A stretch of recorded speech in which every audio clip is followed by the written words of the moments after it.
La TVT au cœur de l'information.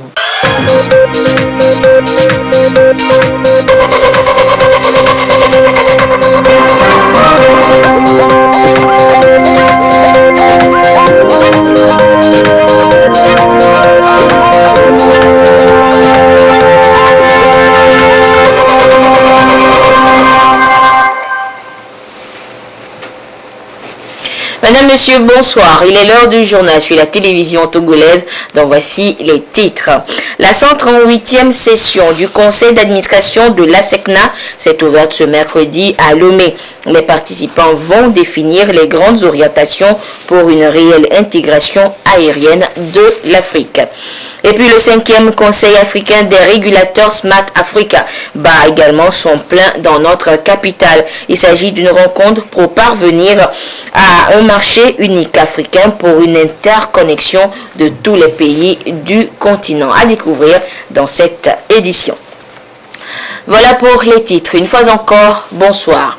D'abord, sachez que le président de la République, Faure Sezimna Gnazingbe, est en Afrique du Sud, où il prend part depuis ce mercredi au 10e sommet des BRICS, un forum des 5 pays émergents que sont le Brésil, la Russie, l'Inde, la Chine et l'Afrique du Sud, et une rencontre qui veut contrebalancer des règles du jeu économique écrites par les Occidentaux. Ces poids lourds économiques souhaitent renforcer leur coopération avec le continent noir. Et en sa qualité de président en exercice de la CEDEAO, le chef de l'État y représente les 15 pays d'Afrique de l'Ouest. Il faut noter que c'est hier soir que le chef de l'État a foulé le sol sud-africain pour prendre part à cette rencontre sur invitation des autorités sud-africaines. Ce 10e forum des BRICS tablera particulièrement sur l'Afrique le 27 juillet prochain. Nous y reviendrons dans nos prochaines éditions. Sur le plan national, le chef du Parlement, Dama Dramani, a reçu une délégation de l'Ordre national des architectes du Togo, ONAT, conduite par son président Raymond Farah. Il était question de présenter le nouveau bureau de l'Ordre au président de l'Assemblée nationale et d'échanger avec lui sur l'harmonisation des règles qui régissent la profession d'architecte dans l'espace UEMOA. Nous écoutons le président de l'ONAT au micro de Tabita Akakou. C'est pour lui présenter d'abord le nouveau bureau du Conseil de l'Ordre et puis ensemble faire le point parce que le président nous a toujours assisté. Il a toujours assisté l'Ordre. Donc faire le point de ce qui a été fait et le remercier tout en demandant qu'il poursuive cette assistance. Et puis voir aussi l'adoption de nos nouveaux tests. Parce que vous savez, nous sommes dans le cadre de l'UEMOA. Et ensuite aussi voir en quel sens on peut légiférer. Et avant les architectes, le chef du Parlement a échangé avec le représentant résident du PNUD au Togo, M. Damien Mama. Leur discussion a porté sur la collaboration du Togo avec le PNUD pour l'atteinte des objectifs de développement durable ODD. Au sortir de l'audience, il s'est confié toujours au micro de Tabita Akakou. Nous avons profité de cette première rencontre pour aborder les sujets d'intérêt commun, surtout ceux liés à la collaboration entre les Nations Unies et l'Assemblée nationale du Togo. J'ai saisi cette occasion pour féliciter l'Assemblée nationale pour l'examen et le vote de la loi sur les énergies renouvelables qui est passé hier et qui entre dans le cadre des options du Togo d'accélérer les progrès vers les objectifs de développement durable dans le cadre de l'agenda 2030 adopté par les États. Le vote de cette loi n'est qu'un début et nous sommes très contents d'apprendre auprès du président de l'Assemblée nationale que son institution reste très engagée à appuyer et aider le gouvernement et le Togo à accélérer les progrès vers les objectifs de développement durable qui, de notre point de vue, sont essentiels pour la prospérité partagée, la durabilité environnementale et également la justice et l'équité sociale.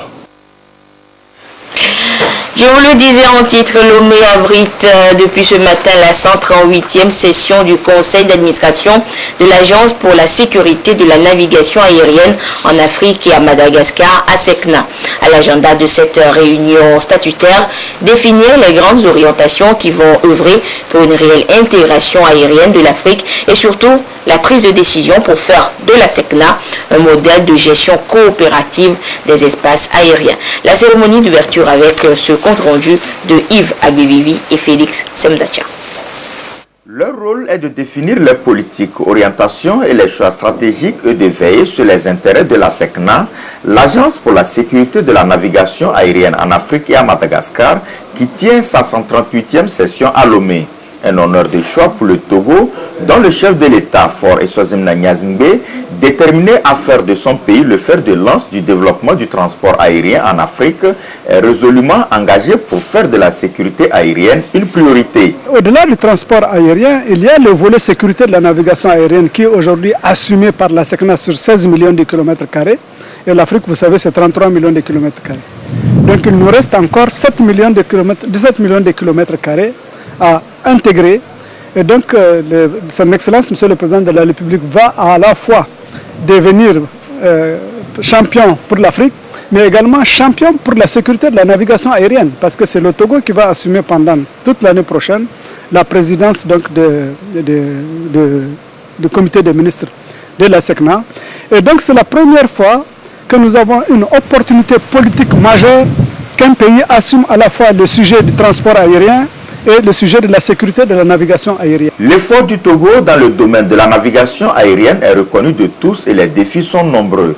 La modernisation des plateformes aéroportuaires du pays illustre bien la détermination du Togo pour une intégration africaine de l'espace aérien. Les actions initiées au plus haut sommet de l'État se sont en effet traduites par la mise en œuvre ces dernières années de grands projets de modernisation des deux plateformes aéroportuaires du pays et la courageuse décision de procéder en collaboration avec la République sœur du Bénin à la sectorisation de la Flat Information Region d'Accra. L'ambition du Togo s'intègre dans le projet phare de l'Union africaine relatif à la libéralisation du ciel africain. La réalisation de ce projet permettra d'accélérer l'intégration africaine grâce à un accroissement de la mobilité des personnes avec pour retombée la réduction des coûts des billets, le gain considérable de temps, l'augmentation du taux de correspondance, la création d'emplois. Examen des performances opérationnelles de l'agence pour l'année 2017 et le premier semestre 2018, la situation financière et les comptes 2017 ainsi que la mise en œuvre du contrat d'entreprise signé avec le personnel. Voilà les points qui vont meubler l'agenda des membres du conseil d'administration lors de ce conseil. Savez-vous que dans toute l'Afrique, seulement 8 aéroports sont certifiés? Eh bien, le Togo en fait partie et occupe même une meilleure place. Et voilà l'un des résultats du travail de l'aviation civile togolaise, dont les rapports, tout comme ceux de l'ensemble de l'Agence pour la sécurité de la navigation aérienne en Afrique et à Madagascar, ASECNA, ont été jugés satisfaisants à cette 138e réunion du conseil d'administration. Quelle lecture alors résulte des différents rapports et avec quel intérêt pour notre pays, le Togo? Les réponses dans ce dossier signé Félix Mdacha et Yves Agbivivi. La délégation des 18 pays de l'Agence pour la sécurité de la navigation aérienne en Afrique et à Madagascar, réunie à l'hôtel 2 février, a étudié point par point les deux rapports, celui de la commission en charge de la sécurité et celui de vérification des comptes. Des études parties du local au régional ont, à l'issue des échanges, jugé encourageant les résultats des activités menées au niveau communautaire. Écoutez, les nouvelles sont bonnes, la maison fonctionne, elle a dégagé un résultat positif plus important encore que celui de l'année dernière et côté sécurité, on continue de travailler pour que les choses se passent bien comme elles se passent bien à l'heure actuelle. Au niveau local de la représentation togolaise de l'ASECNA, le Togo demeure un acteur qui fait cas d'école. Bien entendu, des incidents n'ont pas épargné les techniciens de l'agence. Au niveau du Togo, nous nous félicitons que nous n'avons pas des incidents suffisamment graves. On a eu quelques incidents mineurs qui ont été notifiés et qui ont été pris en compte, n'est-ce pas, dans les actions correctrices. Des fois, c'est des rapprochements au minima des aéronefs. Ils n'ont pas respecté le minima requis qu'on a relevé à certains moments, je pense une fois ou deux fois au cours de l'année. Donc globalement, le rapport qui concerne la vérification de la sécurité au niveau du Togo, c'est largement positif. L'aéroport du Togo est le seul en Afrique à avoir atteint 80% des normes exigées par l'Organisation de l'aviation civile internationale.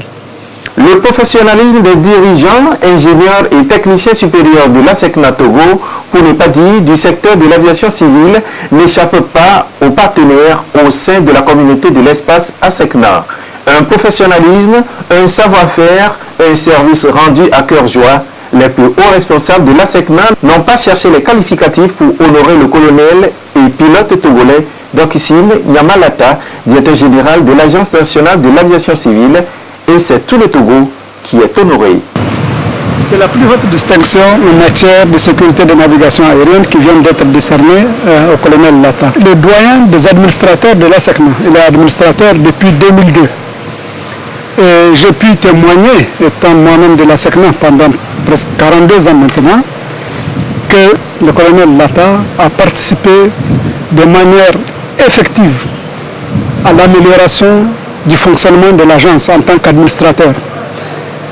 Donc non seulement il a réussi à faire du Togo un modèle de sécurité aérienne, mais il a aussi contribué à assister les autres collègues de notre région. C'est pour toutes ces raisons que nous avons jugé nécessaire de distinguer le colonel Lata, et cette distinction, évidemment, du colonel Lata s'étend à toute la République togolaise.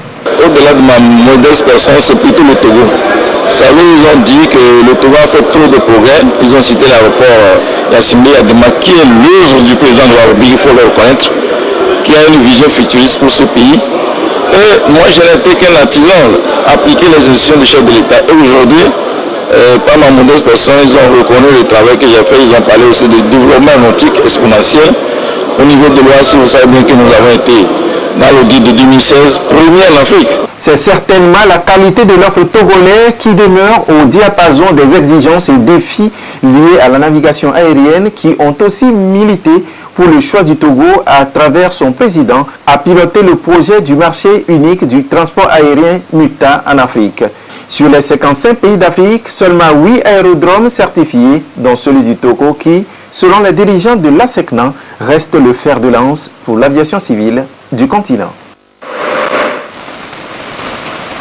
Et pour mieux cerner le fonctionnement justement de l'ASECNA et comprendre peut-être les enjeux de cette 138e réunion, nous sommes sur ce plateau avec le ministre Nissao Nyonfa des infrastructures et des transports qui était justement le président de séance ce matin à l'ouverture de la réunion. Monsieur le ministre, bonsoir. Bonsoir madame.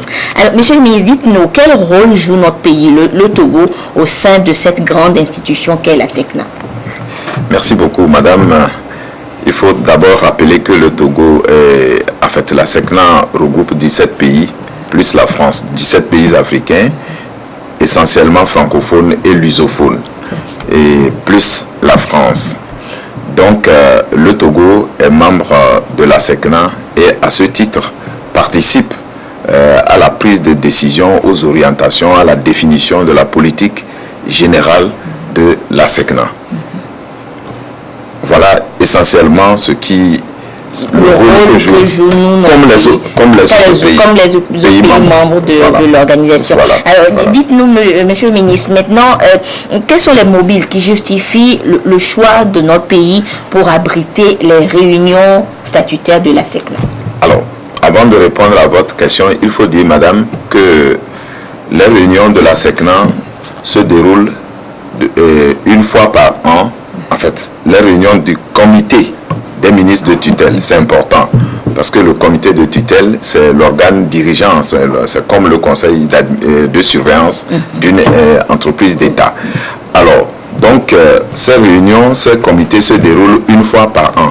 C'est vrai que à partir de 2019, il y aura une modification et c'est là où le Togo aura la lourde charge parce que ça va être une expérience. Les sessions, il y aura des sessions ordinaires des ministres et des sessions extraordinaires. Mais en attendant, jusqu'à ce jour, c'est de façon annuelle et tournante que se déroulent les réunions.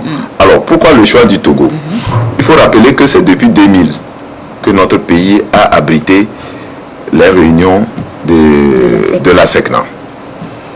Alors, depuis 2000, vous comprenez qu'il n'y a pas de règles établies pour le choix du pays. Mais on dit simplement que ça se déroule de façon tournante dans chaque pays. Donc, normalement, s'il fallait recommencer, je crois qu'on aurait déjà abrité une seconde fois. Voilà. Alors, vous comprendrez que si le Togo, voilà, plusieurs critères, d'abord, la stabilité politique, la sécurité du pays.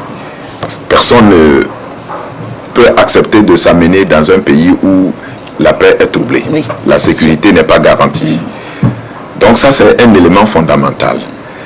La deuxième chose, n'oubliez pas que notre pays aujourd'hui, grâce à la diplomatie agissante du chef de l'État, fait partie des pays qui inspirent confiance. La preuve, en 2015, en 2016, nous avons accueilli le sommet extraordinaire de l'Union africaine sur la sécurité, la sûreté maritime et le développement en Afrique. En mars 2017, nous avons notre pays a accueilli le comité technique spécialisé de l'Union africaine sur les infrastructures, les transports, l'énergie et les mines et le tourisme. Ce n'est pas fini. En 2018, en janvier 2018, à la réunion au sommet des chefs d'État de l'Union africaine, notre président a été désigné comme champion pour conduire, et à ce titre, ses pairs lui ont demandé de conduire la mise en œuvre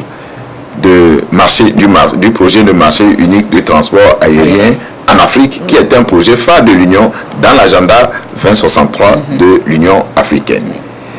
Et tout récemment, en juin dernier, dans le cadre de la mise en œuvre de ce projet, le chef de l'État, notre pays, a accueilli la réunion des ministres du chargé de l'aviation civile et concernant justement ce projet de mise en œuvre. Donc, c'est la confiance qu'inspire notre pays aujourd'hui grâce à la politique du chef de l'État. C'est dire que c'est en respectant, disons, en remplissant tous ces critères-là que notre pays peut abriter encore cette réunion de la SECNA. Alors, monsieur le ministre, à l'issue des assises de Lomé, cette réunion qui s'est ouverte ce matin, vous aurez le privilège d'assurer pour le compte de notre pays la présidence de la SECNA. Alors, dites-nous, n'allons pas dire comment vous, mais plutôt comment le Togo compte-t-il aborder cette importante mission? Ah oui, il faut d'abord rappeler que, comme je venais de le dire, le comité des ministres se tient annuellement et de façon tournante. Bon, la règle, c'est que le pays d'accueil assure la présidence du comité des ministres de tutelle. Donc, c'est à ce titre qu'à l'issue de la réunion de vendredi, le Togo prendra, à travers ma modeste personne, aura l'honneur de présider pendant une année le comité des ministres de tutelle. Mais comme je l'ai annoncé, je l'ai dit au début, le comité des ministres de tutelle a pour rôle de définir la politique générale de la SECNA. Et à ce titre, le président du comité a le devoir de veiller à ce que cette politique générale soit mise en œuvre à travers les actions que le conseil d'administration définit. Donc, à travers la mise en œuvre de ces actions, et que le conseil d'administration doit suivre, c'est-à-dire au niveau de la direction générale, pour la mise en œuvre de ces actions-là. Donc, et le président du comité, en concertation avec ses homologues, discute régulièrement des problèmes éventuels que lui soumettrait le président du conseil d'administration.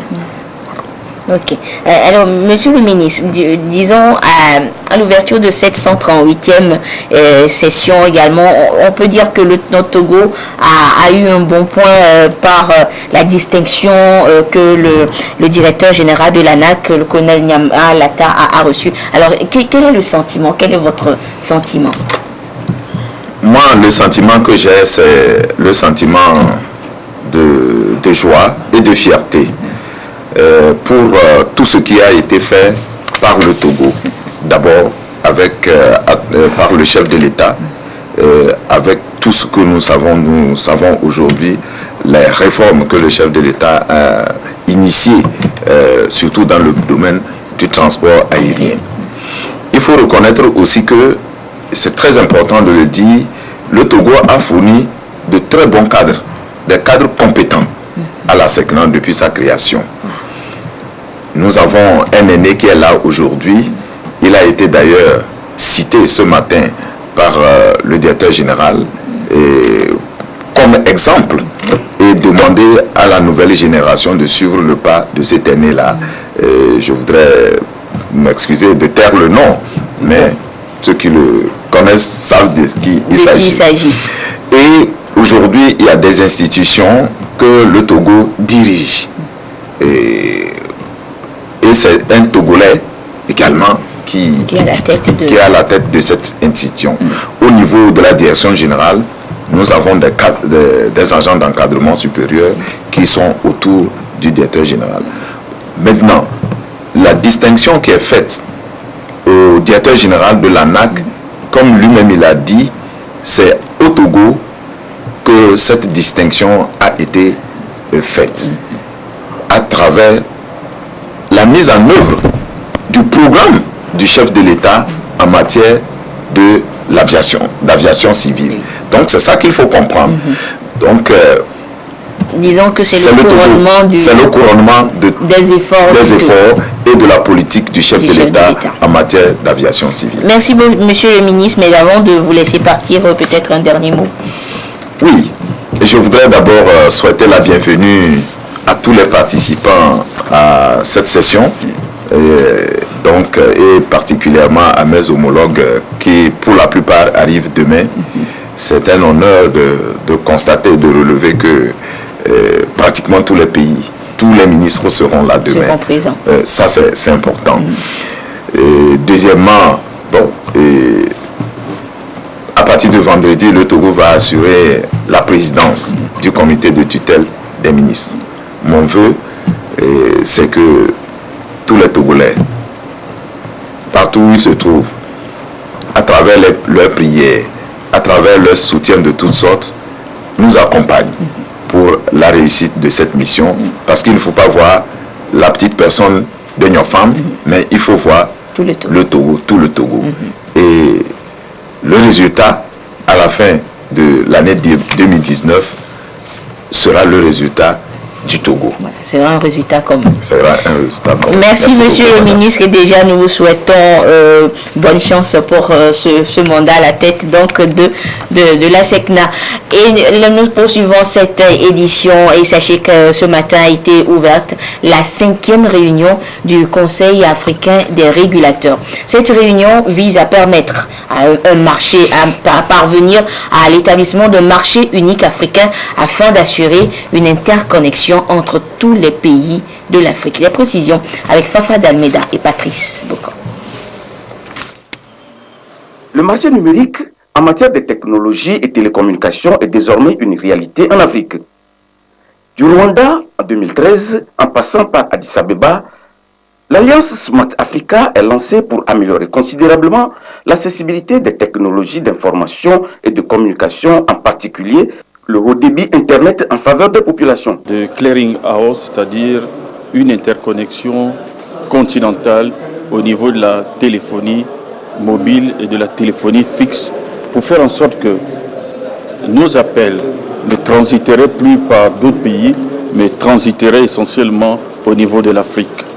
Lorsque vous faites un appel d'un point A en Afrique pour aller à un point B en Afrique, cet appel passe par les pays occidentaux et américains avant d'aboutir. Et maintenant, nous allons avoir des lignes directes qui feront que lorsque vous faites un appel d'un point A d'un pays africain à un point B d'un autre pays africain, l'appel est direct. La data qui passera à travers ce réseau unique seront maintenant à un coût relativement bas.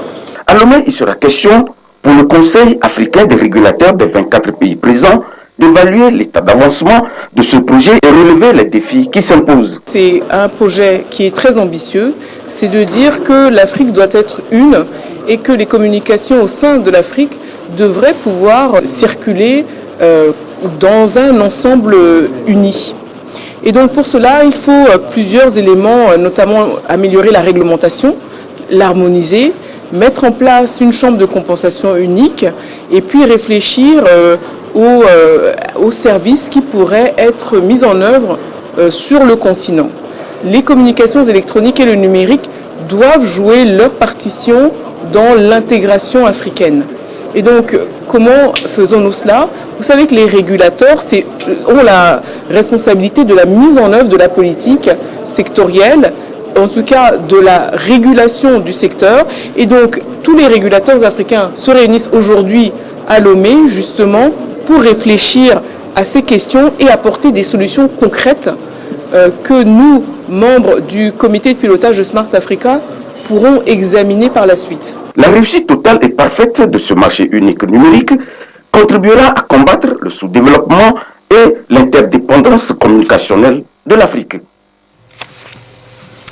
Et parlons toujours des rencontres, des réunions qu'abrite le Togo. Je vous donne lecture de ce communiqué du ministre de la Sécurité et de la Protection civile. Lomé, notre capitale, abrite du 28 au 31 juillet 2018 à l'hôtel du 2 février les conférences des chefs d'État et de gouvernement CEDEAO, CEAC, CEDEAO et de l'UEMOA.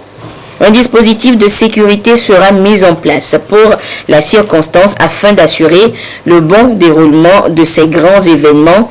Il s'articule autour de 2 ceintures de sécurité, dont la première, plus étendue et loin du site de l'hôtel du 2 février, avec des équipes de sécurité mobiles et statiques, et la seconde, plus restreinte, délimitée autour de l'hôtel du 2 février. L'accès dans la zone restreinte sera strictement réglementé pendant cette période. Seuls les véhicules détenteurs de laissez-passer y seront autorisés. Les piétons qui y accèdent pour des raisons valables seront soumis à des fouilles. Le ministre de la Sécurité et de la Protection civile exhorte l'ensemble de la population et notamment les usagers de la circulation à observer les mesures de sécurité et les contrôles pris afin de permettre aux forces de défense et de sécurité d'assurer leur mission avec professionnalisme et efficacité. Il compte sur le comportement citoyen de tout un chacun et la bonne compréhension des usagers de la circulation pour la pleine réussite de ces importants rendez-vous qui se tiendront dans notre capitale.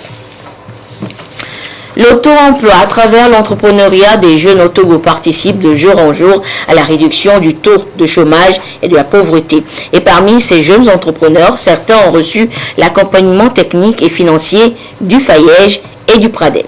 Et dans sa mission de suivi, la ministre en charge de la jeunesse et de l'emploi des jeunes, Mme Victoire Tomiga Dobé, a effectué ce jour une visite de terrain à la rencontre de 5 bénéficiaires. Le compte rendu avec Serge Tastom et Augustin Kossi. L'entrepreneuriat, un secteur de plus en plus dynamique et pourvoyeur d'emplois au Togo. Gaël, un informaticien de formation, s'est lancé dans la production de bouillons de cuisine naturelle à partir des produits locaux il y a 1 an. Avec l'appui technique et financier du FAYEJ, il a pu donner corps à ce projet qui valorise les épices du terroir. Nous achetons les matières premières brutes au centre et au nord du Togo. Ça vient ici de manière brute. On les lave, on les décortique, on les nettoie, on les trie. Une fois que c'est fait maintenant, il y a certaines qu'on va torréfier, il y a certaines qu'on va broyer directement. Okay? Et on transforme tout en poudre. Une fois que c'est en poudre, on fait le mélange. Une fois que le mélange est fait, ça vient ici dans cette salle d'emballage où c'est stérilisé au rayon ultraviolet. Et ensuite, on met ça dans les emballeuses qui le mettent donc sous forme de stick comme ça. On utilise le soja. C'est un élément très important, le soja, la moutarde de Néré, donc Afiti, qu'on utilise, le gingembre, le poivre, la noix d'haïkou. Non loin de là, la place FAO, l'espace qu'il convient désormais d'appeler la vitrine d'exposition et de vente des produits agroalimentaires made in Togo.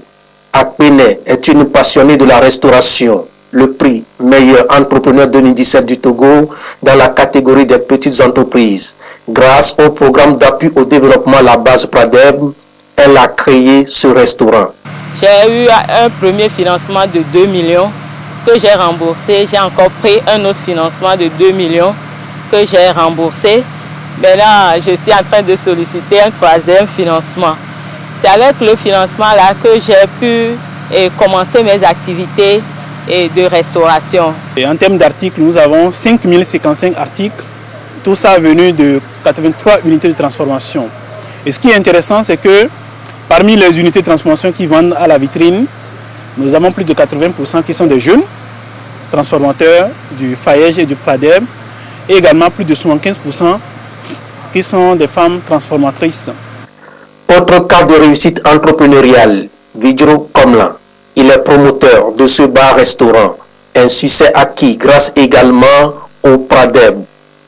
Tout comme lui, Achabao, informaticien réseau et télécommunications, s'est lancé dans la production des fusions thérapeutiques connues sous le nom Africa-T. Il a bénéficié de l'accompagnement du FAEJ pour acquérir les équipements. On avait commencé ici avec une chambre ici. Après, on a connu Pradeb, on nous a formés, on a fait un plan de financement et on nous a financé. J'ai maintenant une grande structure. J'ai développé aussi la cuisine africaine. Actuellement, il y a 5 employés. De la part du FAEJ, j'ai eu un financement de 2 millions et cela m'a permis de pouvoir m'acquérir certaines machines et pouvoir prendre un local beaucoup plus vaste que là où nous étions avant. L'entrepreneuriat, c'est l'idéal au fait, pour tout jeune. Et je pense que c'est un secteur qui ne manque pas. Partout où le ministre Victoire Tomega Dobé et les responsables des différents mécanismes d'appui à l'entrepreneuriat des jeunes sont passés, ils ont été émerveillés. Ici, par exemple, dans cette localité d'Avenue, Gado fait partie des rares entrepreneurs qui changent le quotidien des communautés. Il a mis au point une usine de collecte et de recyclage des déchets plastiques. Les ménages sont sensibilisés et qui apportent ces sachets et nous les achetons. Quand nous achetons ces plastiques, nous les envoyons dans cette unité de transformation et les sachets sont transformés en broyat. Les déchets plastiques sont transformés en broyat et ces broyats, c'est la matière première des industriels qui vont refabriquer des objets plastiques. Au départ, nous avons commencé cette activité avec nos propres moyens. Et à partir de 2015, nous avons eu le financement de FAEJ. Cette visite a permis au ministre en charge de l'emploi des jeunes de toucher du doigt les résultats des efforts fournis par le gouvernement à travers les mécanismes de promotion de l'entrepreneuriat. Aujourd'hui, avec ces deux mécanismes, le FAEJ, le Pradeb, également le FAEJ SP, c'est des centaines de milliers de jeunes qui sont sensibilisés. C'est des milliers de plans d'affaires qui ont été créés, suivis, qui sont en train d'être mis en œuvre. Et c'est des dizaines de milliers d'emplois qui sont créés pour les jeunes eux-mêmes et pour d'autres jeunes. Alors il est important que nous puissions aller à la rencontre de ces jeunes, constater ce qu'ils font, mais en même temps leur apporter les encouragements, les félicitations du chef de l'État, de tout le gouvernement, mais de toute la nation. On constate que c'est des jeunes qui ont du potentiel, ils sont très talentueux, ils rencontrent des difficultés dans leur parcours, mais ils restent engagés, déterminés, toujours enthousiastes et ils font des choses merveilleuses. Quand je parle de l'agroalimentaire, c'est la production de bouillon, c'est la production de thé, mais c'est également la restauration et c'est la distribution des produits locaux. Donc ça m'a permis au moins de voir un peu toute la chaîne que les jeunes, de cette filière-là que les jeunes ont embrassée. Les préoccupations et difficultés des jeunes ont été également appréhendées. Ils sont encouragés à plus d'engagement afin de réaliser pleinement leur potentiel. Des décideurs politiques, universitaires, artistes, entrepreneurs sociaux étaient tous réunis ce matin du côté de Canal Olympia pour échanger, pour discuter sur un thème précis. Il s'agit de l'afrofuturisme. Quel est ton rêve? Quel est ton Wakanda? C'est une réflexion lancée dans plusieurs domaines pour permettre de visualiser le Togo futur. Les précisions avec Nathalie Panégué. Afrofuturisme, quel est ton rêve, quel est ton Wakanda? Ce concept, objet du débat de cette conférence, est fondé sur l'idée selon laquelle les solutions aux problèmes de l'humanité se trouvent dans la culture, les traditions et l'ingéniosité de l'Afrique. C'est une journée de réflexion entre décideurs politiques, universitaires, artistes et entrepreneurs togolais pour visualiser ensemble le Togo de demain en vue de jeter les bases d'un nouveau modèle de développement aussi bien pour le Togo que pour l'Afrique. Le Wakanda est devenu un label au sortir de ce film qu'on appelle Black Panther, où nous avons un pays imaginaire qui est le Wakanda, qui est un pays où les gens ont su garder leurs connaissances endogènes et quand même, malgré tout cela, ont pu se développer plus que les autres nations dans le monde. Et la solution aux problèmes de l'humanité est au niveau de ce Wakanda-là. L'histoire de l'humanité, on en parle, on étudie l'Égypte ancienne, ok, on est dans la nostalgie, on étudie l'histoire de la France, l'histoire d'autres pays, mais qu'en est-il chez nous?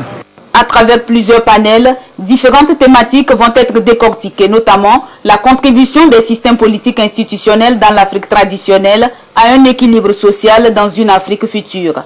De même, la question des savoir-faire endogènes dans les secteurs de la médecine, de la santé et de l'agriculture sera abordée.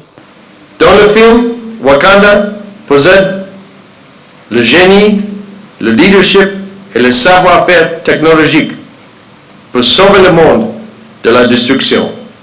L'afrofuturisme part du principe selon lequel les solutions aux défis auxquels l'humanité est confrontée se trouvent dans la richesse de la culture africaine et dans l'ingéniosité du peuple africain et de la diaspora africaine.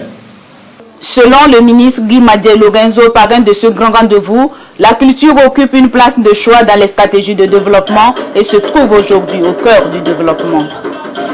La culture est dans toutes ses dimensions une composante essentielle du développement durable. En tant que domaine d'activité, elle contribue, par le biais du patrimoine matériel et immatériel, des industries créatives et des divers moyens d'expression artistique, au développement économique, à la stabilité sociale et à la protection de l'environnement. Dépositaire du savoir, des significations et des valeurs qui imprègnent tous les aspects de notre vie, la culture détermine aussi la façon de vivre des êtres humains et les relations qu'ils entretiennent les uns avec les autres au niveau local, national, régional et mondial.